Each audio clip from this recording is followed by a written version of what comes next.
Assalamualaikum warahmatullahi wabarakatuh. Waalaikumsalam warahmatullahi wabarakatuh. Ya, selamat datang anak-anak di ruang konseling kami. Ya, mungkin sebelumnya saya perkenalkan nama dulu. Perkenalkan nama Bapak Blas Sidik sebagai konselor di sini. Bisa saja. Nama saya Siti Kairani. Di sini saya sebagai asisten dari Bapak Sidik. Sebelumnya saya mau tanya, kalian dikumpulkan di sini sudah tahu tak ada tujuan apa? Belum tahu sih Bu. Baik, kalau begitu akan dijelaskan oleh Bapak Sidik ya. Baiklah, Bapak akan menjelaskan. Jadi sebelumnya Bapak dan Ibu di sini mengumpulkan kalian karena di sini dari hasil evaluasi Bapak semenjak kalian itu melakukan konseling satu persatu dengan Bapak melihat masalah kalian itu semua itu sama seperti itu. Jadi tujuan kami mengumpulkan kalian di sini untuk melakukan konseling kelompok dan untuk memecahkan masalah kalian secara bersama-sama seperti itu. Mengerti? Baik Bu, mengerti. Baik, nah sebelum kita melakukan konseling, bagaimana kalau kita buat nama kelompok terlebih dahulu? Mungkin ada yang bisa beri saran dari kanan saya dulu, bagaimana? Ayo Bu. Geger. Mau saya Bu. Baik, kalau kesimpulannya? Apa ya Bu? Mungkin pasar pelangi kan Bu ya? Oh, istilahnya ya. Kayak apa di film? Iya. Kayak film gitu. Baik, yang sebelahnya bagaimana? Apa ya? Kalau saya mungkin rahasia negara aja Bu. Gitu. Kalau saya Bu mungkin sang pemimpi kali Bu. Sang pemimpi. Jadi kita kan punya mimpi yang berbeda-beda Bu. Mungkin itu kali Bu. Oke, baik. Nama kelompok dari saran kalian itu bagus-bagus ya. Nah, mungkin yang saya ambil satu yaitu dari yang teman kalian beri ujung sang pemimpi. Karena tujuannya dari nama kelompok itu menurut saya itu bagus, seperti itu ya. Jadi sepakat ya nama kelompoknya sang pemimpi. Pemimpi.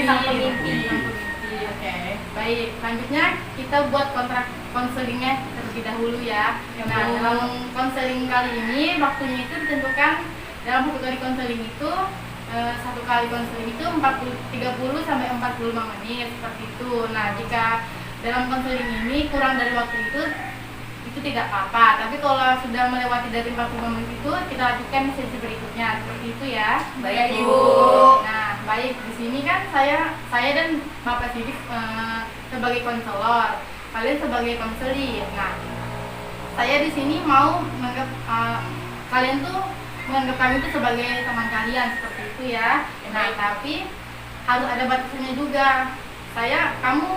Kalian bisa berteman dengan saya, tapi harus ada batasannya seperti itu.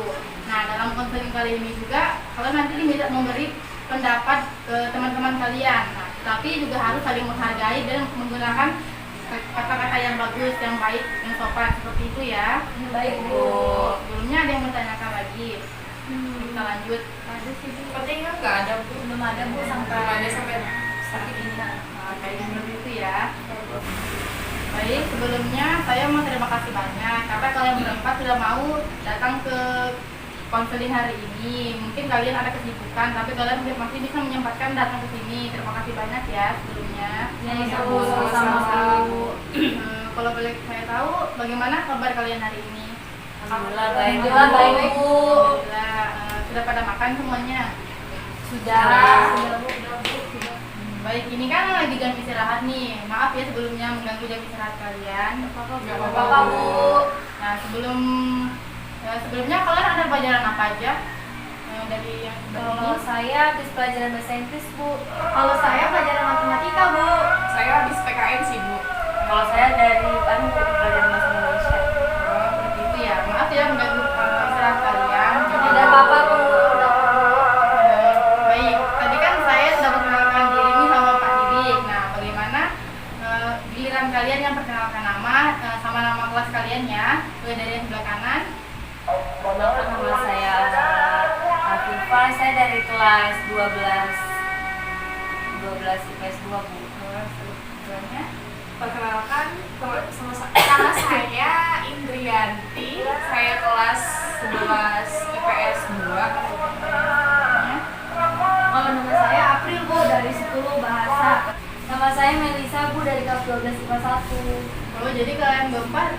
beda-beda ya kelasnya. Iya, Bu. Nah, baik, mungkin selanjutnya akan dijelaskan oleh Bapak Sidik ya. Baik, Bu. Baik. Ya baik, terima kasih untuk Ibu Hidayani. Baiklah itu tadi perkenalan lama dan ini sudah menunjukkan kelompok yang kita buat di awal tadi ya. Ya, Pak. Ya, jadi di sini Bapak akan menjelaskan tujuan diadakannya konseling kelompok ini. Nah, pada saat di awal tadi Bapak sudah sampaikan dari hasil evaluasi Bapak bahwa Bapak sudah menemukan kalau masalah kalian itu sama, yaitu kalian terjadinya penurunan semangat belajar pada saat di masa COVID seperti itu ya. Jadi itu tadi dari hasil evaluasi Bapak, maka dari itu Bapak mengumpulkan kalian. Nah, jadi pada saat proses konseling nanti, Bapak harapkan kalian itu satu persatu menyampaikan masalah kalian seperti itu. Jadi satu persatu kalian menyampaikan masalah kalian, lalu nanti kita akan mencoba sama-sama mencari solusinya seperti itu. Dan juga Bapak harap pada saat kalian menyampaikan masalah kalian, kalian jangan sampai ada kata-kata seperti menyinggung teman kalian, seperti kalian membandingkan bahwa kalian punya masalah itu lebih mudah dan kalian punya masalah itu lebih sulit daripada teman kalian yang sebelah ini seperti itu. Jangan sampai kalian seperti itu. Karena apa? Nantinya proses konseling kita tidak akan berjalan dengan lancar seperti itu. Ya mungkin itu saja yang Bapak ingin sampaikan untuk tujuan konseling. Baik, Pak. Baik, Pak. Baiklah, itu tadi tujuannya Bapak sampaikan ke kalian, tujuan konseling pada hari ini. Nah, mungkin selanjutnya Bapak akan menyampaikan ada beberapa asas di dalam bimbingan dan konseling.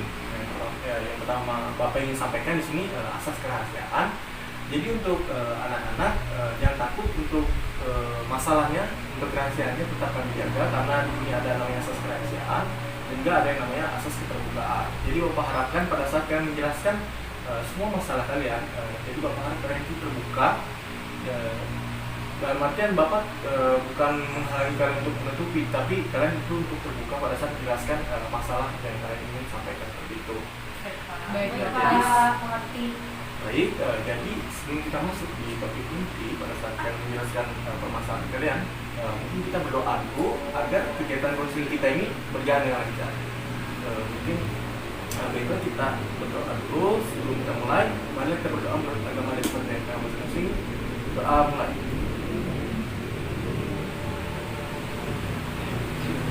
Ya, doa selesai. Baiklah, kita masuk ke topik inti. Silakan satu persatu dari kalian menceritakan masalah kalian. Ya, jadi mungkin mulai dari sebelah sini dulu, mulai dari Indonesia, silakan. Jadi Pak, selama pandemi ini kan kita belajarnya online. Nah, itu yang membuat saya itu nggak semangat belajar karena ada beberapa materi pelajaran yang saya tidak mengerti. Kadang gurunya hanya menjelaskan atau hanya memberi tugas saja tanpa menyampaikan atau menjelaskan materi yang mereka berikan kepada muridnya. Nah, itu tuh kadang yang membuat saya tuh nggak mengerti dan akhirnya saya juga nggak tahu harus ngapain, Pak. Jadi kayak malas aja gitu belajar, nggak ada semangat buat belajar gitu. Apalagi kalau misalkan pagi, jadwalnya pagi gitu kan ngantuk, Pak, ngantuk. Apalagi kuliahnya tuh pakai Zoom atau Google Meet. Nah, itu kan kadang juga nggak aktifin kamera. Jadi ya udah saya tinggal tidur gitu, nah, Pak. Jadi itu yang buat saya tuh kayak kurang semangat gitu, Pak, karena tidak mengerti pelajaran yang diberikan oleh guru. Baiklah, selanjutnya. Baik, Pak, terima kasih atas kesempatannya. Jadi di sini saya menceritakan permasalahan yang sedang saya hadapi pada teman-teman semua. Nah, jadi masalah yang saya hadapi itu kan sekarang ini kan kita mengalami sekolah daring ya, teman-teman. Kita sekolahnya di rumah. Nah, dimana sekolah di rumah ini membuat semangat saya tuh jadi turun gitu, karena saya tuh mungkin orang yang sulit banget gitu ya mengerti pelajaran kalau hanya melalui audio kayak gitu. Jadi saya tuh biasanya kayak langsung gitu terjun ke lapangan atau gimana ya, biasanya lebih paham untuk kayak gitu. Nah, tapi selama daring dan selama kita cuma di Zoom apa gitu kan, itu rata-rata guru-guru hanya menjelaskan melalui PPT kayak gitu-gitu ya. Nah, jadi nggak ada prakteknya gitu, cuma teori-teori. kemudian setelah teori itu langsung pasti tuh langsung dikasih tugas kayak gitu tanpa dijelasin lebih dalam lagi, tanpa kita disuruh praktek coba gitu. Nah jadi itu membuat saya tuh nggak semangat gitu buat masuk kelas, buat mengikuti kelas. Kadang saya juga malas buat ngerjain tugas-tugas karena tugasnya banyak, padahal kita tuh sama sekali nggak ngerti. Kadang tuh bukan saya aja, di kelas tuh juga banyak yang ngeluh kayak gitu, cuman mungkin mereka belum berani gitu untuk menyampaikan, ya belum berani. Jadi di sini saya juga menyampaikan bahwa memang tugas yang diberikan tuh kadang tidak sesuai sama yang diajarkan gitu Pak. Jadi itu membuat semangat saya tuh untuk belajar ini selama pandemi ini Pak. Seperti itu teman-teman juga. Ya, baiklah. Mungkin langsung lanjut dari Kalau saya sih Pak kurang lebih sama dengan apa yang dikatakan Manisa dan juga apa yang ini. Karena dari kan harus pakai internet ya Pak ya.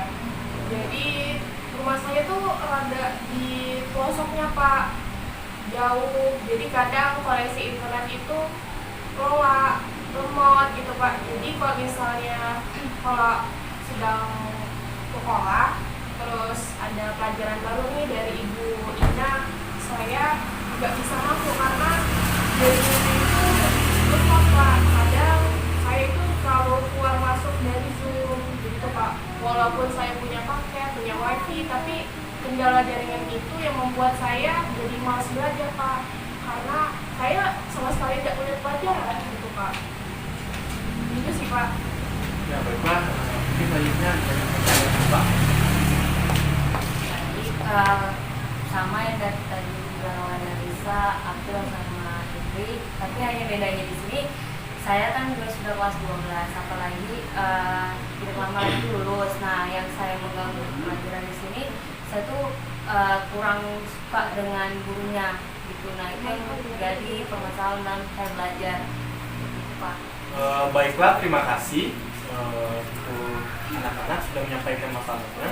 Mungkin di sini Bapak menarik secara garis besar permasalahan yang kalian alami sekarang. Ya, mulai dari Melisa tadi, dia permasalahannya itu dia kurang memahami pembelajaran pada saat proses pandemi seperti itu. Nah, kalau untuk dari April tadi, anak-anak sudah menjelaskan dia kesalahannya bagiannya terlalu kebanyakan tugas diberikan seperti itu, hingga dia kewalahan. Nah, kalau dari kemudian sendiri tadi, dia posisi lokasi rumahnya itu sangat jauh dari yang namanya jaringan, jadi dia jaringan pada saat proses pembelajaran. Nah, kalau dari kita, dia memiliki masalah dengan sebelum tersebut, memiliki masalah dengan dia tidak senang dengan sebelum mata pelajaran tersebut. Dia tidak punya senang dengan sebelum mata pelajaran tersebut. Proses pembelajarannya secara daring, maka dari itu dia semakin lebih susah menangkap pembelajaran itu. Baiklah, mungkin tadi itu Bapak jelaskan secara garis besar dari setiap masalah-masalah kalian.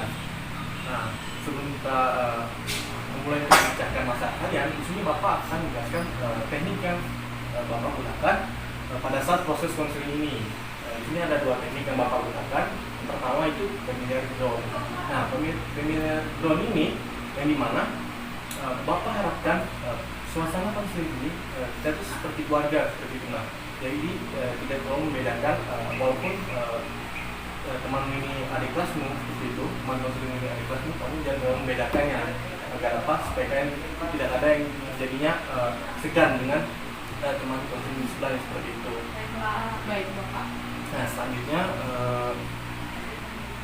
question and more question. Nah, question and more question di sini Bapak harap kita itu dalam proses konselingnya Bapak harap aktif seperti itu pada saat jadi kita itu saling tanya jawab pada saat proses konselingnya agar proses konseling ini bisa berjalan lancar, dan pastinya Bapak juga akan meminta pandangan dari kalian bagaimana untuk keberjalanan masa konselingnya. Mungkin seperti itu tekniknya.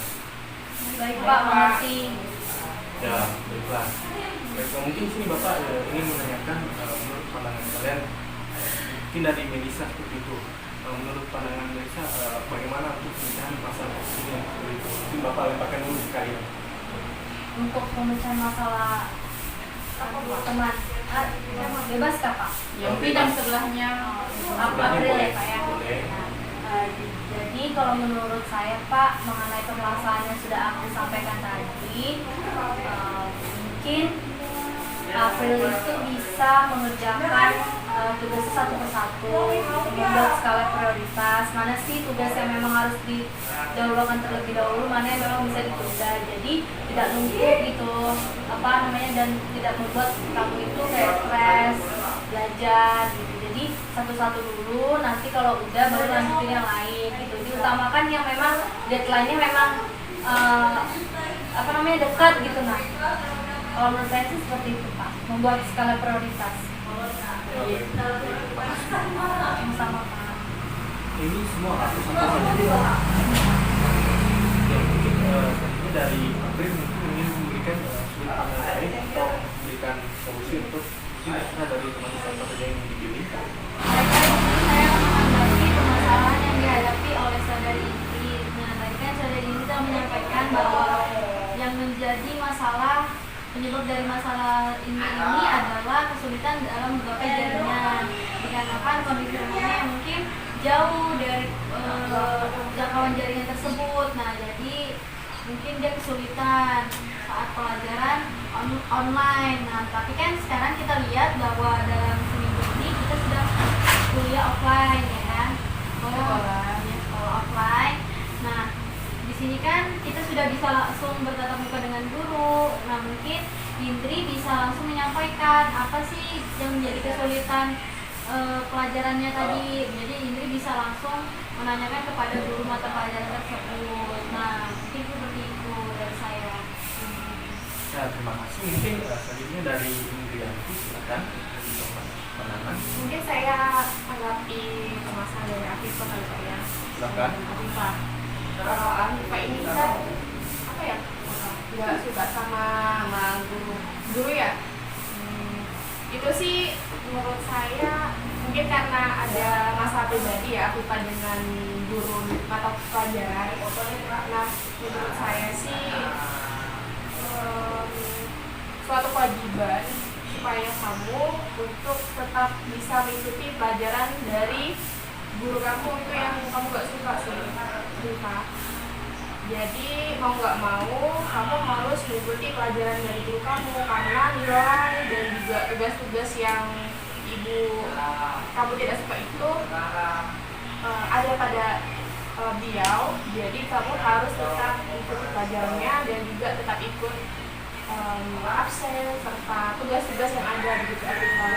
Walaupun kamu masih nggak suka sih, ya itu masalah pribadi kamu. Tapi ingat aja nilai-nilai kamu gitu sih Afifah. Iya, seperti itu sih Pak. Ya, mungkin selanjutnya untuk Afifah. Dulu. Sebenarnya Pak jenuh kan, jangan aku nggak ngerti gara-gara pelajaran. Ya baik, di sini saya akan coba menanggapi tentang Melisa, yaitu mengerti pelajaran. Nah, kalau mengerti pelajaran sih bisa Melisa bisa belajar dari rumah gitu, apa yang nanti tahu ataupun bisa bertanya lagi kepada teman-teman sebangku gitu. Kalau nggak tahu kan bisa bertanya lagi sama temannya biar paham apa sih yang dijelasin oleh guru. Lebih bagus kalau emang nggak mau bertanya sama guru, bisa bertanya sama temannya biar lebih bagus. Kalau menurut saya Sini Pak. Ya, baiklah, terima kasih untuk pemberian pandangannya. Mungkin sini Bapak ingin menanggapi lagi. Nah, seperti kita ketahui di sini kan permasalahan kalian ini kan pada saat pandemi itu dan pastinya juga pada saat permasalahan kalian di masa pandemi ini Bapak lihat juga nilai kalian itu turun seperti itu. Nah, Ya Pak, benar banget. nah, dan untungnya sekarang kan kita sudah alhamdulillah sudah masuk 2 minggu sekolah offline seperti itu, dan pastinya juga mungkin dari masalah-masalah lain itu sudah mulai teratasi, dan juga mungkin dari beberapa solusi dari teman-teman yang kalian dapat tadi mungkin kalian bisa coba terapkan seperti itu ya, mungkin seperti itu. Baik Pak. Pak. Baiklah, mungkin ini sudah masuk di bagian akhir dari proses konseling ini. Kita tahu juga dalam proses konseling itu pasti tidak langsung habis dalam satu kali pertemuan. Nah, mungkin di sini Bapak harap mungkin ada 2 atau 3 kali pertemuan. Nah, jadi di sini Bapak akan memberikan kalian tugas seperti itu. Pada saat proses konseling ini Bapak akan memberikan tugas. Yang dimana di sini yang pertama Bapak harapkan kalian itu seperti cari pengecualian saat kalian tidak terbebani pada saat menghadapi masalah seperti itu. Pada saat di masa pandemi seperti itu, kalian tuh beritahu kepada Bapak pengecualian apa sih yang kalian rasakan sebelum masuk di eranya pandemi seperti itu. Nah, yang kedua di sini Bapak harapkan kalian jelaskan historis atau cerita kalian seperti itu. Pastinya kalian sebelum terkendala dengan pandemi ini pasti Bapak yakin kalian ini berprestasi, prestasi dan rajin seperti itu. Nah, mungkin itu yang kedua. Dan yang ketiga di sini Bapak harapkan kalian itu untuk kedepannya bagaimana itu nantinya kedepannya bagaimana setelah masalah kalian ini sudah teratasi seperti itu. Ya mungkin itu saja yang Bapak ingin sampaikan. Apakah ada yang ditanyakan? Saya Pak. Jadi itu tugasnya nanti kita catat atau bagaimana Pak? Silakan kalian catat saja di buku. Mungkin nanti pada saat kalian menyampaikannya mungkin kalian bisa sambil lihat supaya tidak saja seperti itu. Oh iya, baik Pak. Apa ada lagi? Sepertinya tidak ada, Pak. Iya Pak, tidak ada, sudah cukup Pak. Itu bagus. Kapan mungkin Pak pertemuan kita selanjutnya Yang nanti dia Pak? konsesi Iya, ya. kedua Pak. Jadi mau dipukul kapan juga tugasnya? Ya mungkin Bapak kasih waktu. Ya mungkin hanya 3 hari saja kali. Soalnya ini kita pun juga tidak terlalu susah. Mungkin 3 hari ke depan kita lakukan pertemuan lagi dan kita akan mencoba untuk melanjutkan untuk membicarakan permasalahan ini. Baik Pak. Mungkin itu dulu. Kurang dan lebihnya mohon maaf. Assalamualaikum warahmatullahi wabarakatuh. Waalaikumsalam warahmatullahi wabarakatuh.